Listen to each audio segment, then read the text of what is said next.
Bonjour tout le monde, bienvenue aux nouveaux abonnés sur ma chaîne YouTube et merci à ceux qui me sont fidèles.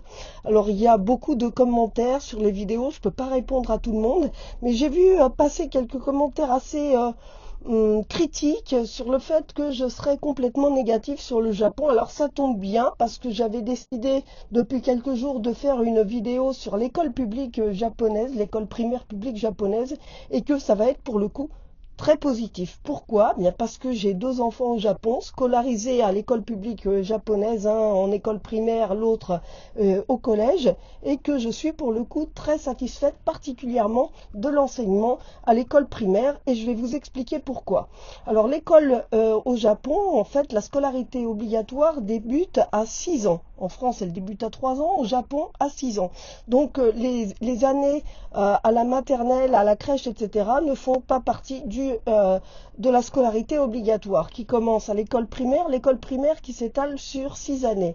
Quand vous allez à l'école primaire, vous avez le choix entre des établissements publics et des établissements privés. La grande différence, c'est que le public, c'est gratuit, le privé, c'est payant. Le public, c'est gratuit non seulement pour la scolarité, mais de plus en plus aussi pour divers accessoires dont on a besoin dans la scolarité obligatoire. Je pense à un instrument de musique qui s'appelle le Kenban harmonica, je pense au kit de calligraphie, je pense au kit de peinture, etc. Tout ça était payant, c'est devenu dans beaucoup d'établissements et ça va encore, je pense, s'accentuer gratuit. La cantine est de plus en plus souvent gratuite, c'est pris en charge en fait par la municipalité, c'est une forme d'allocation. Le seul objet qui est vraiment payant et cher pour tout le monde, c'est le Landosel, c'est le cartable obligatoire pour les écoliers japonais. C'est un cartable qui est très solide, très pratique et qui dure 6 ans.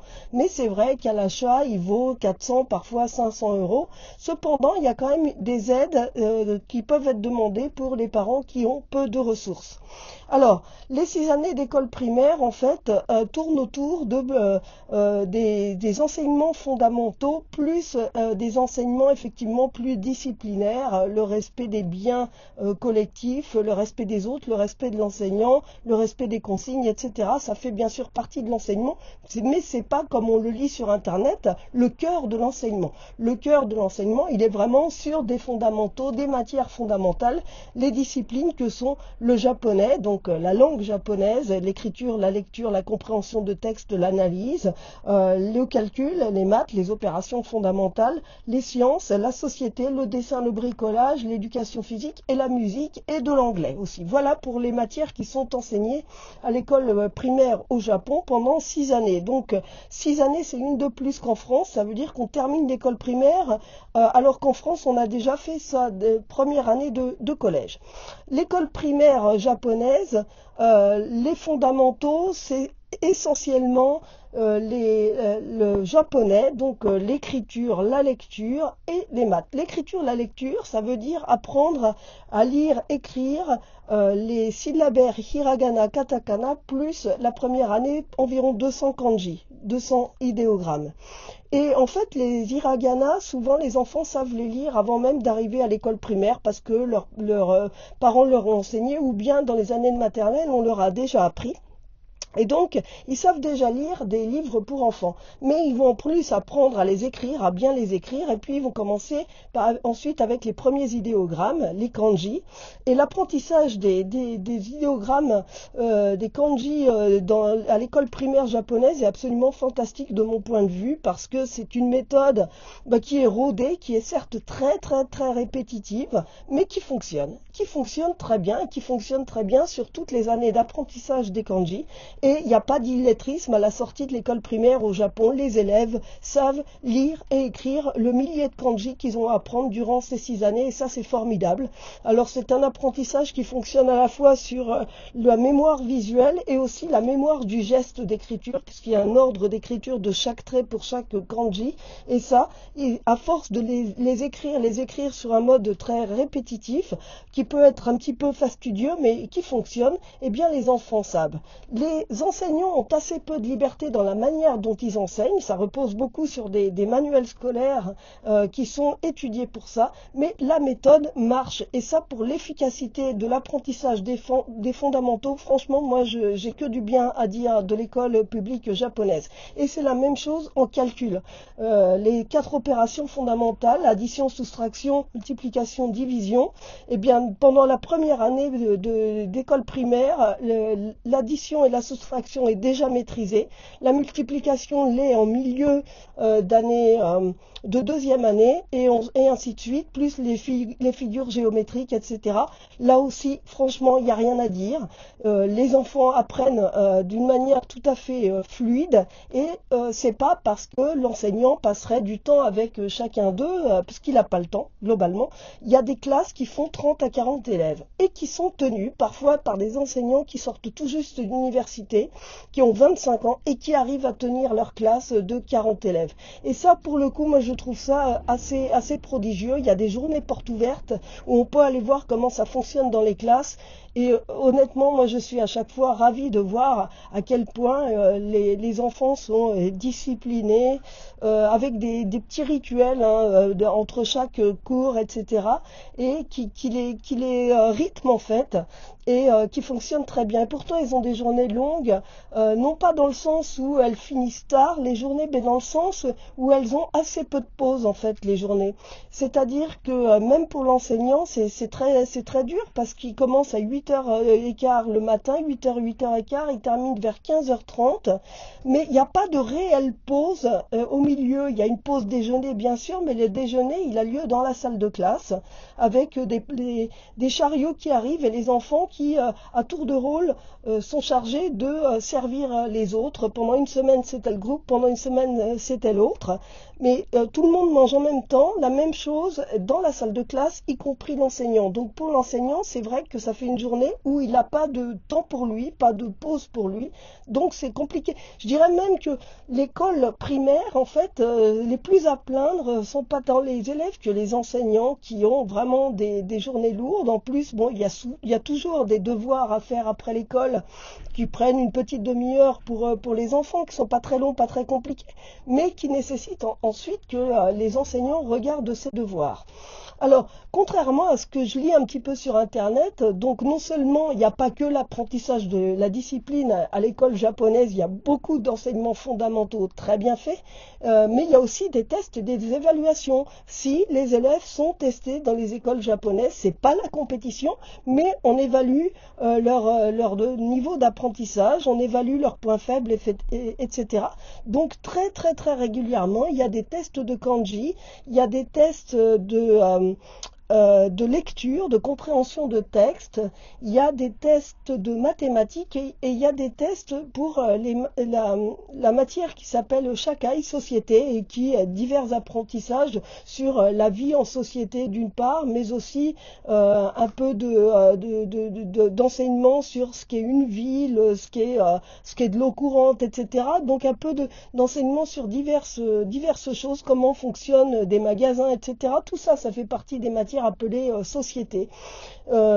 Et donc, il y a des évaluations régulières, donc des tests pour ces matières fondamentales, et puis en plus des évaluations pour les autres disciplines, avec un bulletin d'évaluation qui arrive 3 fois par an et qui doit être signé par les parents, mais pas dans un sens de compétition, vraiment pour voir si l'enfant arrive à suivre. Et le fait est que beaucoup d'enfants arrivent à un niveau assez similaire en évolution dans l'enseignement primaire. Et comme je l'ai dit tout à l'heure, il n'y a pas vraiment d'illettrisme, etc. Alors, il y a en revanche un problème qui se pose pour des enfants qui décrochent non pas nécessairement parce que l'enseignement ne leur convient pas, c'est vrai qu'il ne convient pas à tout le monde, mais parfois pour une autre raison et qui abandonnent carrément l'école, même en primaire. Donc il y a des enfants qui sont déscolarisés, qui ont vraiment tout abandonné, qui ne vont plus à l'école.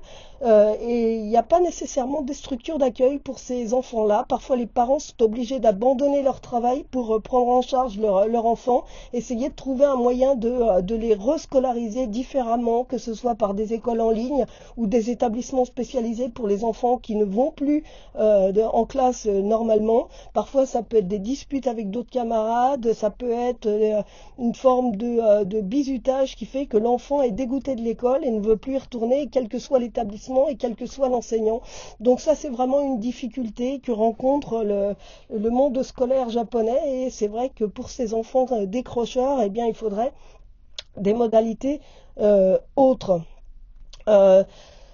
Ce qui est aussi difficile en fait, c'est pour l'enseignant. Comme je disais tout à l'heure, ils ont des journées longues avec des classes chargées, mais en plus les enseignants dans le public au Japon font des heures supplémentaires qui ne sont pas payées. En fait, ils ont juste un petit plus de 4% sur leur salaire qui est censé prendre en charge les heures supplémentaires, mais qui est notoirement insuffisant. Donc les heures supplémentaires ne sont pas payées en plus, et ça veut dire que les enseignants en fait on leur dit mais vous les faites, c'est pour le bien des enfants, et en plus vous les faites de bon cœur. Et ça, c'est le prétexte pour dire, bon, on ne vous les paye pas, après tout, vous êtes volontaire pour faire ces heures supplémentaires, ce qui est loin d'être toujours le cas, surtout qu'on demande aux enseignants d'aller bien au-delà de la gestion des classes à l'intérieur de l'école. Par exemple, quand il y a une dispute entre deux élèves qui a eu lieu même à l'extérieur de l'établissement, on appelle souvent à la rescousse l'enseignant pour régler le problème, même si la dispute a eu lieu à l'extérieur entre deux élèves qui sont parfois même pas dans la même classe, mais simplement ils sont du même établissement, et donc c'est l'enseignant qui est obligé de gérer ça, d'appeler les parents de l'un, les parents de l'autre, et puis d'essayer de régler le problème au lieu de laisser les parents se débrouiller entre eux. Moi je trouve que c'est un peu trop demandé quand même aux enseignants, et puis ces enseignants en plus, comme ce sont des fonctionnaires d'État, ils sont placés au Japon au même régime que les policiers ou les pompiers, ils n'ont pas le droit de grève.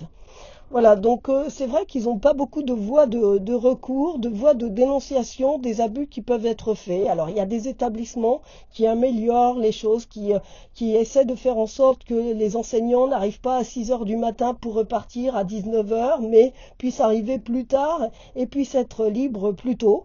Des établissements demandent aux parents de eux-mêmes corriger les devoirs scolaires pour éviter d'avoir un enseignant de le faire pour 40 élèves tous les jours, puisque les devoirs, c'est vrai, continue d'être la règle. Voilà. Donc, mine de rien, j'ai quand même beaucoup de bien à dire de l'école publique japonaise. En tout cas, pour le primaire, c'est comme ça. Je suis un petit peu plus réservée sur le collège parce que, au-delà des enseignements fondamentaux qui, là encore, sont très bien faits, je serais plus demandeuse d'un enseignement qui aille plus sur la réflexion personnelle, la réflexion individuelle, le débat. La culture du débat et puis l'esprit critique. Mais il est vrai que l'idée d'enseigner d'abord les fondamentaux pour donner des bases à tous les élèves et puis ensuite ils développent eux-mêmes leur sens critique, le sens du débat, et qu'on les y aide un petit peu, c'est pas un mauvais ordre, quoi. Ça répond à une logique. Avoir des fondamentaux avant d'entrer dans une culture de débat et du sens critique, c'est quand même pas mal. Donc globalement, moi je suis plutôt très satisfaite de l'enseignement public au Japon. Je m'attendais à quelque chose, à vrai dire, de plus militaire, de plus encadré, de moins structuré sur le plan de l'enseignement des fondamentaux, et de moins remarquable. Et en fait, c'est vraiment sur ce plan-là remarquable de voir que tous les élèves presque réussissent à engranger autant de connaissances en si peu de temps. Voilà. Donc pour une fois, on va dire, une vidéo positive sur le Japon, mais j'ai plein d'autres choses positives à dire. C'est vrai qu'on a tendance, nous journalistes, à regarder surtout les trains qui n'arrivent pas à l'heure, mais c'est vrai qu'au Japon, il y a aussi beaucoup de trains qui arrivent à l'heure et dont il faut aussi parler. J'en ai bien conscience. Et d'ailleurs, vous pouvez vous reporter à mes livres, et vous allez voir que sur le millier de pages écrites entre le livre qui s'appelle Les Japonais et Japon, la face cachée de la perfection, eh bien il y a au moins plus de la moitié qui est positif. Voilà, j'en arrête là pour aujourd'hui, et je vous dis à bientôt pour une prochaine vidéo.